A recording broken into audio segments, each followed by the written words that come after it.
My name is Deborah Stone. I'm from Denver, Colorado. I own a business for 30 years now. I'm the CEO and founding mother of DLS Group. We leverage technologies to improve performance.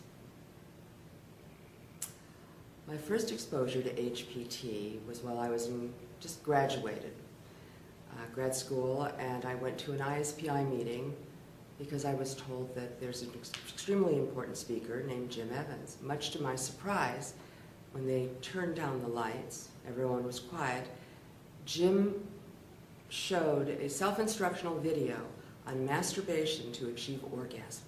Needless to say, being from Ohio, that was a little far out. Biggest influences on me, there's so many. I think instead of naming all of them, it's truly formerly NSPI and now ISPI. It is my home. It's a place where I come each time to get invigorated.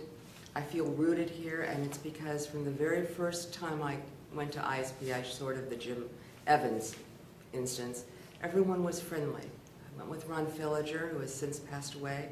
He introduced me to Margot and Dick Lincoln and Roger Addison,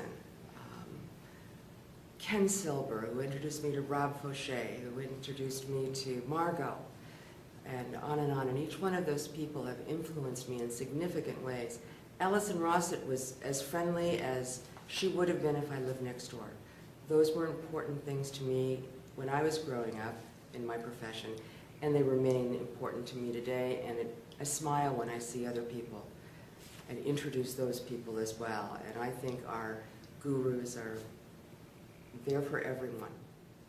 My 30-second elevator pitch is, I'm a management consultant who improves organizational performance in measurably significant ways that impact your business. I guarantee it. A few stories I'd like to tell about the past was starting at my very first job at American Analysis, which Peter Len owned, a kind of disheveled guy who came up in a sports car with all of his clothing in it. Came out, I think he used to sleep in the offices sometime, and his name is Don Toasty. The competitor business that was the other side of town was Bill Detterline, and we would compete back and forth for military contracts. I was right out of grad school and was working on a huge military contract that required us to do analysis and to justify our solutions and to write development plans and formative and summative evaluation plans and to actually go through with them. I learned more in the 2 years I worked there than I did for the next 7. The next influence I had was my mechanic, named John Eisenbud, who looked a little bit like Albert Einstein.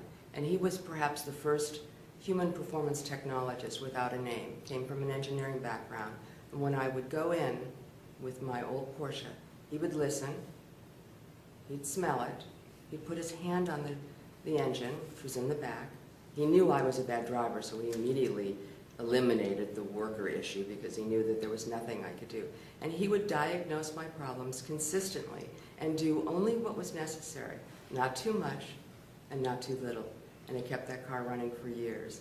He was truly an HPTer. The first conference I went to was 25 years ago in San Antonio. I presented, I think it was a poster session in those days, and I remember Margot had a coin developed. I think Dick Lincoln might have been president, and maybe Margot was president-elect. And it was so exciting. I met all of these wonderful people, and from there I was involved in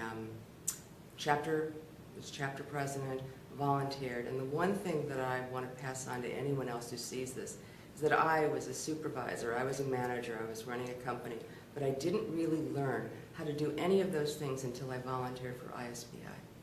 I learned how to do all of it because you need to use every aspect of your talent to manage volunteers, and I had opportunities that never would have been afforded me in any other organization. I think our language sometimes interferes with our ability to talk to executives. I don't think they have any idea what we're talking about. Technologies most people stay away from because they still think it's hard technologies. I don't know what we're going to do about that, but I really hope that somehow we can boil that down to terminology that's meaningful to us, but also conveys the importance of what we do in organizations. My focus in organizations is working at the enterprise level. I enjoy solving those organizational problems, and I like doing it with people who are not from training departments. There are very few performance consultants, but working with operations people or marketing people has proven to be far more meaningful for me personally and for our business. And I hope to continue to do that. We still do solutions and still try to, in every case, try to broaden the opportunities and don't provide any solution that doesn't impact an organization. And in the process, also help our clients to try to start using a language that better describes what's going to work in their organization. I think I'm very lucky to be a part of this organization. I value and cherish the relationships I met, and I hope that the young people that are coming in bring as much life and vigor and intellect to our organization to keep it moving forward. Thank you.